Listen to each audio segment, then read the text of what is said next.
오늘 찬양대 찬양 그리스도의 제자 가사 기억하십니까? 저는 왠지 가슴이 좀 뭉클했어요. 그래, 그리스도 제자로 살아가야지. 사람을 따라 행하는 육신적인 제자가 됐어야 되겠냐. 이 땅에는 그리스도의 제자가 필요합니다. 그래서 오늘 우리는 또 하나님의 은혜가 필요한 가장 연약한 존재입니다. 그래서 오늘 우리는 하나님이 주시는 영적 힘을 회복해야 됩니다. 그래야 여러분 자신도 이기고, 가정에 가면 가정의 사단의 망대와 싸워 이기고, 현장 가면 어마어마한 사단의 왕국과 싸워 이기게 되는 겁니다. 어떤 시험이 와도 이기게 됩니다. 진짜 제자는, 그리스도의 제자는 절대 흔들리지 않습니다. 정말 제자는 시험 들지 않습니다. 진짜 그리스도의 제자는 교회와 주의 종을 위해서 24 기도합니다. 그게 올바른 제자 아닙니까? 그래서 오늘 하나님이 주시는 영적 힘을 회복하시고, 또 한 주간도 우리는 삶의 현장에서 승리해야 됩니다. 마태복음 13장에 보니까 그 가라지 비유가 나오죠. 주인이 밭에다가 좋은 씨를 뿌렸어요. 좋은 씨를 뿌리면은 좋은 열매를 맺게 돼 있잖아요. 근데 이 씨가 자라면서 가라지가 막 많이 있는 거예요. 그 종이 물었어요. 주인, 우리가 좋은 씨를 뿌리는데 왜 이렇게 가라지가 많이 있습니까? 그러니까 우리가 잠을 잘 때 원수가 와서 가라지를 뿌렸다. 그러면 저 가라지를 뽑을까요? 그냥 놔둬. 추수 때 가라지는 따로 묶어가지고 불태울 거야. 곡식은 곡간에 넣을 거야. 그렇게 비유했어요.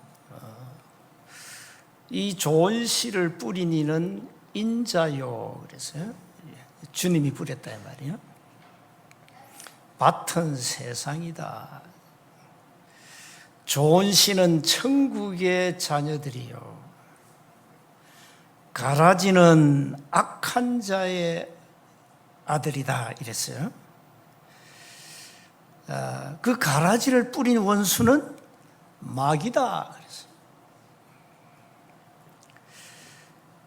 추수 때는 세상 끝이고, 추수꾼은 천사들이 마지막 때 추수한다 이 말이죠. 그래서 마귀는 지금도 끊임없이 가라지를 뿌리고 다닙니다. 이제 추수 때가 되면, 주님이 재림주로 오시면 분리수거하실 겁니다. 가라지 따로, 곡식 따로. 그때까지 좀 기다려야지. 좀 분하고 억울하지만 기다려. 마태복음 25장에는 양과 염소 비유가 나오죠. 목자는 양과 염소를 다 구분해요. 그래서 교회 안에도 염소가 있다. 물론 양도 있고, 양은 목자의 음성을 듣고 따라간다. 염소는 반대요. 우리는 목자 대신 그리스도의 말씀 따라가야 됩니다. 세원교회 강단에서 끊임없이 다른 복음을 전한다면 따라갈 필요가 없습니다. 그러나 정확한 언약의 말씀 메시지가 증거된다면 따라가야 됩니다. 따라가야 됩니다. 신앙생활은 사실 성령의 인도를 받는 건데 그 성령의 인도는 말씀 따라가는 겁니다. 하나님의 말씀 따라가야 됩니다. 그래서 많은 사람들은 사람 말에 흔들리고 육신을 따라 사람을 따라 행하잖아요. 그게 고린도 교회였어요. 고린도 교회는 영적 문제가 아주 심각했어요. 21세기 일어나는 그 문제가 고린도 교회 안에 다 일어났어요. 너무너무 심각했어요. 얼마나 타락했는지 몰라요. 그러니까 사람들이 자꾸 육신 따라가는 거예요. 육신 따라가. 여러분은 복음 가지고 은혜의 자리에서 하나님의 참된 응답을 받아야 됩니다. 늘 여러분이 있는 자리가 복음의 자리가 되어야 됩니다. 복음만 가지면 안 돼. 복음 물론 가져야 되는데 복음화가 돼야 되고 복음 체질이 되어야 됩니다. 그러면 어떤 문제도 나하고 상관이 없는 겁니다. 그래서 내가 항상 문제를 해석할 때 복음으로 재해석해야 됩니다. 그래서 우리가 막 문제 있다. 문제 있으면 그 답이 있어요. 답 찾으면 되잖아요. 자, 갈등이 있다? 갱신하면 돼요. 우리 단체가 앞으로 큰 갱신을 할 거예요. 갈등이 일어났잖아요. 갱신할 겁니다. 위기? 위기는 하나님의 어마어마한 찬스 기회입니다. 큰 응답을 두고 우리가 237 5천 종족 언약을 잡았더니 사단이 알잖아요. 발악을 하는 거죠. 그게 응답이에요. 발악이 응답이라니까. 교회 안에 많은 문제가 일어난다. 그게 응답이에요. 그래서 어떤 문제가 와도 상관이 없다. 왜? 우린 이미 답이 있기 때문에. 우린 답을 알고 미래를 향해서 가기 때문에 괜찮아요. 세원교회 미래 어떻게 될까요? 답 나왔잖아요. 어떤 문제가 와도 상관없어요. 많은 문제가 오겠죠. 왜? 많은 사람들이 성령을 따라가야 되는데 육신의 사람 따라가니까 문제가 올 수밖에 없죠. 그래서 빨리 여러분은 복음으로 완전 답을 내고 진짜 복음이 나의 복음이 되고 정말 복음이 그리스도가 나의 주인이 되고 나의 오직이 되도록 기도해요. 그거 안 되면 답이 안 난 거예요.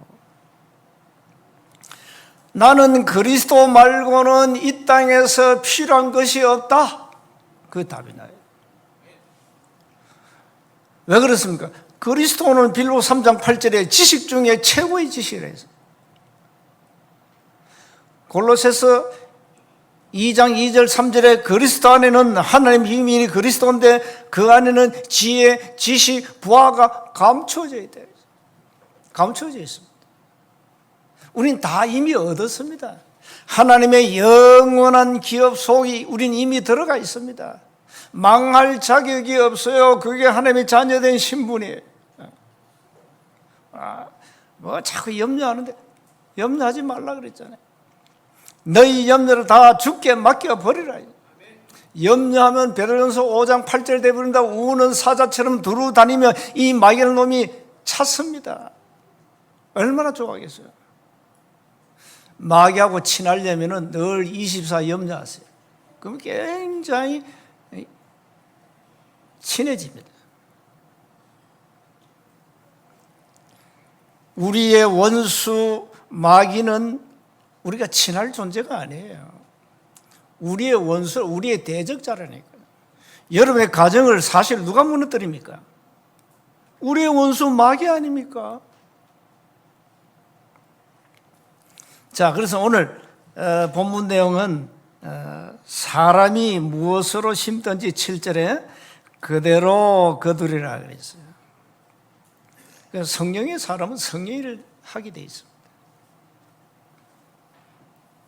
그 성령의 일을 하면 하나님의 뜻이 이루어지잖아요. 그래서 먼저 인간의 본성은 창세기 3장 나밖에 모릅니다. 자꾸 이러면 나 하는 사람이 그 창세기 3장에 아직 머물러 있는 거예요. 나밖에 몰라. 내가 인생의 주인이고 내가 뭔가 인생을 자주지해 가야 돼. 그게 창세기 3장입니다. 그게 우리 인간의 본성이 어쩔 수 없는 거죠. 뭐. 그래서 하나님을 떠난 순간 나 중심으로 딱 자리 잡아요. 이게 알고 보니까 사단이 떠난 순간에 12가지라는 멸망 시스템 가지고 우리 인간을 묶어버렸잖아요. 그러니까 스스로 쏟고 사는 거죠. 영적 사실을 모르면, 하나님의 영적 절대 지식을 모르면 스스로 쏟고 산다 이 말이에요. 이래가지고 4절에 육체의 소욕을 따라가잖아요.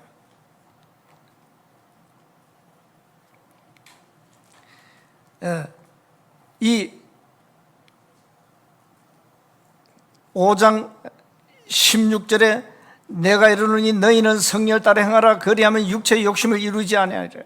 육체의 소욕은 성령을 거스립니다. 그러니까 자꾸 육체의 소욕에 잡혀 있는 거죠. 그래서 여러분 안에 계신 그리스도 중심으로 삶을 말씀 따라가야 됩니다. 그리고 두 번째는요, 성도는 인간관계가 굉장히 중요합니다. 오늘 1절에 보니까 형제들아 사람이 만일 무슨 범죄한 일이 드러나거든 신령한 너희는, 다시 말해 성령을 따라 행하는 너희는 그 말이거든요. 온유한 심령으로 그러한 자를 바로 잡아주라. 너 자신을 살펴보아 너희도 시험을 받을까 두려워하라. 온유한 심령으로 바로 잡아주라. 율법주의자들은 온유한 심령이 없습니다. 왜? 율법이라는 잣대를 가지고 단칼에 잘라버립니다. 비난하고 정죄합니다. 그러나 신령한 너희는 온유한 심령으로 복음 가진 너희는 살펴보라는 거죠. 너희 자신도 살펴보라. 그러면서 너희가 짐을 서로 지라. 그리하여 그리스도의 법을 성취하라. 우리에게는 많은 여러 가지 짐이 있습니다. 불필요한 짐들이 많이 있죠. 우리가 실수를 했다, 범죄했다, 시행착오를 했다. 거기서 오는 고통들, 이게 불필요한 짐이에요, 사실. 또 불가피한 짐이 있어요. 인간의 힘으로 절대 불가능한 상태로 오는 고통이 있잖아요. 이런 거.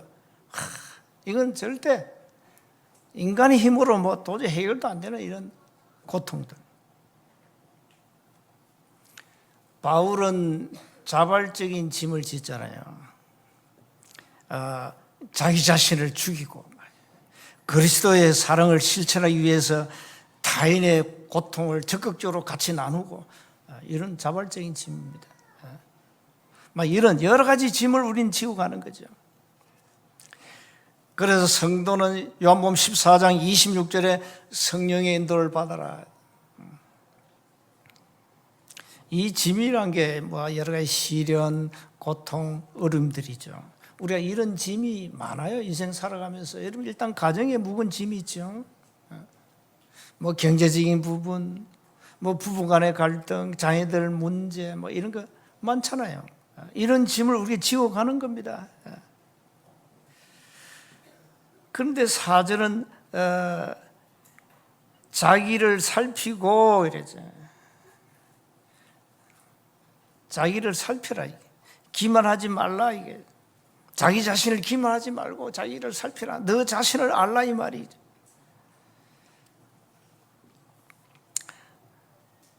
(6절에) 보세요. 가르침을 받는 자는 말씀을 가르치는 자와 모든 좋은 것을 함께하라. 그러면 스스로 속이지 말라.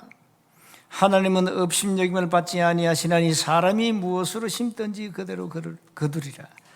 자기 육체를 위하여 심는 자는 육체로부터 썩어질 것을 거두고 성령을 위하여 심는 자는 성령으로부터 영생을 거두리라. 여기는 중요한 경제관이 들어가 있습니다. 세 번째죠. 성도들은 물질상에 대한 비밀을 가져야 됩니다.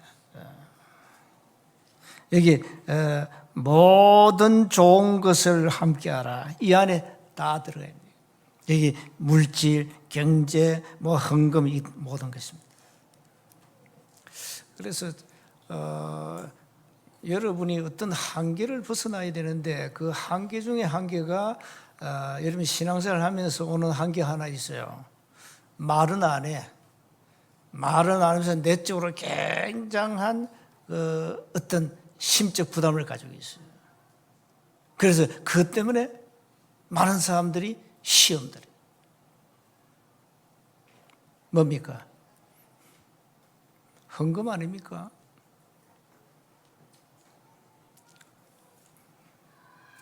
이 물질에 관해서 참 굉장히 예민합니다. 그래서 다윗은 역대상 29장 14절에 하나님이 주신 것을 주께 드렸을 뿐입니다 고백했잖아요. 그 어마어마한 헌금을 하고 전 국민이 성전 건축을 위해 헌금했는데 우리 거 아닙니다. 원래 하나님의 것인데 하나님의 것을 들었을 뿐입니다. 이 고백이 안 되면 여러분 평생 살아가면서 굉장한 부담을 갖고 삽니다. 이런 사람은 굉장히 마태복음 6장 24절에 만몬의 저주에 걸리죠. 대표적으로 사도행전 5장에 아나니아 삽비라 부부가 만몬의 저주에 걸려가지고 헌금하고도 망했잖아요. 그래 되는 겁니다. 굉장히 예민한 거죠. 그래서 뭐 어떤 사람들은 뭐 헌금 얘기하지 마라. 아니, 지나칠 정도로 해야 돼요. 왜? 경제는 위로부터 와요. 하나님이 우리의 경제를 책임지시겠다는 그 증거가 우리가 드리는 헌금이라 이 말이에요. 우리는 거꾸로 생각해요. 그래서 여러분 헌금에 대해서 여러분 많은 기도해야 돼요. 여러분의 사정을 하나님 다 아시잖아요. 없으면 못 드리는 겁니다. 없으면. 그래서 마태복음 6장 19절 21절에 너희 보물을 땅에 쌓아두지 마라. 하늘에 쌓아야 한다. 그런데 세계적으로 한국 교회처럼 헌금을 정말로 하는 교회가 없습니다. 전 세계적으로. 건축한다. 빚내 하잖아요, 헌금을. 이런 나라가 없어요, 세계적으로. 그러니 이런 헌금관이 분명치 않는 유럽교회, 미국교회 문 닫기 시작했잖아요. 오죽하면 하나님의 말라기 선지자 보고 야, 왜 너들 도둑질해? 왜 내 것을 도둑질하나 도둑놈아 그랬잖아요. 말라기 3장에 11조. 그러니 우리가 좀 이 물질관에 대해서, 헌금에 대해서 이런 분명한 믿음을 가지고 늘 고백해야 돼요. 예. 보물을 이 땅에 쌓지 마라. 썩지 않는 하늘에 쌓아라. 그러니까 보세요. 오늘 다시 제목 그대로 사람이 무엇을 심든지 그대로 거둔다. 자기 육체를 위하여 심는 자는 이 만몬의 저주에 걸린 자죠. 육체로부터 썩어질 것을 거두고 성령을 위하여 심는 자는 성령으로부터 영생을 거두리라. 이 안에 굉장한 영적 비밀이 담겨 있습니다. 그래서 여러분 남은 생에 내가 앞으로 하나님 앞에 드리는 예물을 어떻게 드려야 되는가 계획도 세우시고 하나님 앞에 인색하지 말고 우리 자녀들에게 물질관, 헌금관 가르쳐줘야 돼요. 빛의 경제가 뭐다 가르쳐줘야 돼요.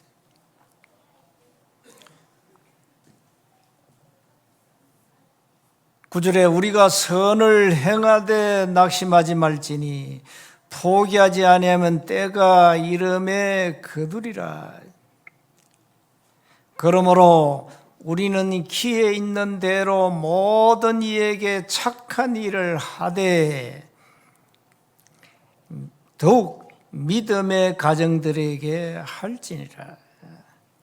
우리 자꾸 우리 믿음의 가정들을 살펴보고 연약한 가정들을 도와주고 살펴줘야 돼요. 전부 사람들이요 이기주의에 빠져가지고 자기밖에 몰라. 그러니까 너무 사람이 그래 되면요 불신자 보고 욕해요.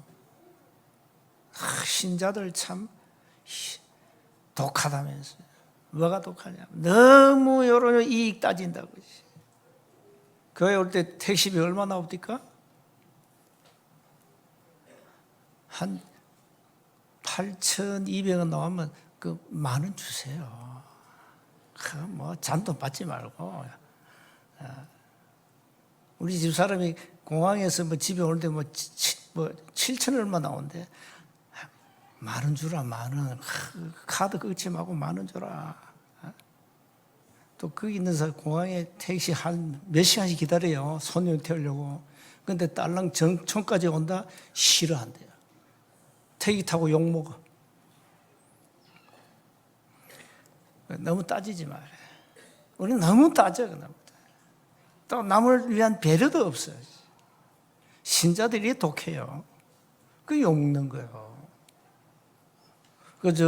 시장 가면 왜 길에서 파는 할머니들 있잖아요. 막 보면서 할머니 대단해. 그 추운데도 밖에 나와가지고 많지도 않아. 몇 가지 놓고. 내가 그 물건 몇 번 샀거든요. 얼마입니까? 3,000원, 5,000원 이래 하더라고요. 10,000원 주고. 우리 어머니 용돈 드린다 마음으로 주고. 우리가 좀 살펴주고 성도끼리 살펴주고 배려해주고 너무 자신밖에 몰라요. 다른 사람 짐도 서로 지고 같이 나누고. 제목 그대로예요. 여러분 무엇을 심습니까? 무엇을 심어야 되겠습니까, 여러분? 이 땅에서 심는 대로 거두게 됩니다. 심는 대로. 이 땅에서 많은 사람을 살리는 복음의 씨앗을 심으시기 바랍니다. 그럼 많은 열매가 난다. 현장은 창세기 3장이라는 멸망에 다 묶여가지고 참 고통당해요. 너무 많은 사람이 질병으로, 정신적으로, 경제 문제로 너무 어려움 당해요. 그때 여러분 복음으로 위로해 주면 얼마나 그것은 힘들겠습니까? 이 어려움은 잠깐이다. 하나님은 당신을 축복하시고 이미 하나님은 당신의 모든 문제를 이미 끝내셨다. 당신이 믿고 기도하면 모든 것이 바뀌어진다. 예수님은 그리스도시다. 이걸 가지고 사람들에게 영적 힘을 주고 그 사람 영적 힘을 얻으면 영육이 치유되잖아요. 오늘 우리가 말씀 받을 때 이 말씀이 내 영혼 속에 각인되는 순간에 치유되잖아요. 눈에 안 보이는 영적 치유가 일어나요. 오늘 강단을 통해 여러분에게 메시지가 각인되도록 하세요. 뭔가 여러분에게 메시지가 임팩트 강하게 뭐가 탁 들어와야 돼요. 그게 각인되면 이게 언젠가 나오잖아요. 이게 언제 나옵니다. 그 메시지를 자꾸 들으면서 뭔가 한 가지가 탁 꽂혀야 돼요. 그게 각인된다 이 말이에요. 결론입니다. 경제에 관한, 재물에 관한 바른 신앙관을 꼭 가져야 됩니다. 여러분 드리는 예물은 빛의 경제입니다. 그 올바른 헌금관을 가지고 여러분 바른 신앙생활을 하시면은 심은 대로 거둔다니까요. 하나님이 주신 빛의 경제는 재물을 가지고는 2, 3, 7, 5천 종족을 살리게 됩니다. 그래서 하나님이 주신 것을 하나님께 드리는 것은 당연한 진리죠. 당연한 거 아니에요. 여러분 매일 아침마다 눈 뜰 때 무슨 생각합니까? 감사 나와야 돼요. 야, 드디어 내가 눈을 떴구나 오늘도. 그 감사 안 나옵니까? 그거 나와야 돼요. 특히 나이 드신 분들은요, 눈 뜨면 감사가 터져야 돼요. 그래 말이야. 어? 하나님이 나를 100세 인생 살게 하시려고 오늘도 눈을 뜨게 하셨구나. 할렐루야. 이래 돼야 돼요. 감사해 보세요. 영적으로 힘을 얻게 되잖아요. 그래서 늘 하나님 앞에 감사하시고 하나님의 것은 하나님께 드리면 돼요. 따지지도 말고 하나님 앞에 드리는 그런 삶을 사셔야 됩니다. 사람이 무엇으로 심든지 그대로 거두리라. 이건 불변의 진리 아닙니까? 진짜. 오늘도 우리 무엇을 심어야 되겠습니까? 중직자들은 세원교회라는 현장에 무엇을 심어야 되겠습니까? 그게 앞으로 위대한 영원한 작품을 남기게 되는데요. 그게 잘 심어야 돼요. 한 주간 여러분 남은 생에 많은 열매를 맺기 위해서 하나님 원하신 것을 심고 승리하시기를 주의 이름으로 축복합니다. 하나님 은혜 감사합니다. 우리에게 귀한 복음 주셔서 복음으로 살게 하심을 감사합니다. 사람이 무엇을 심든지 그대로 거두리란 이 말씀 그대로 우리 남은 생에 하나님이 원하시는 절대적인 것을 거두도록 우리에게 오늘 또 은혜를 주옵소서. 우리 렘넌트들에게 올바른 경제관을 심게 하옵시고 올바른 물질관을 가르쳐서 저들이 경제 축복, 빛의 경제 응답을 누리도록 역사해 주옵소서. 우리 주 예수 그리스도의 이름으로 기도하옵나이다.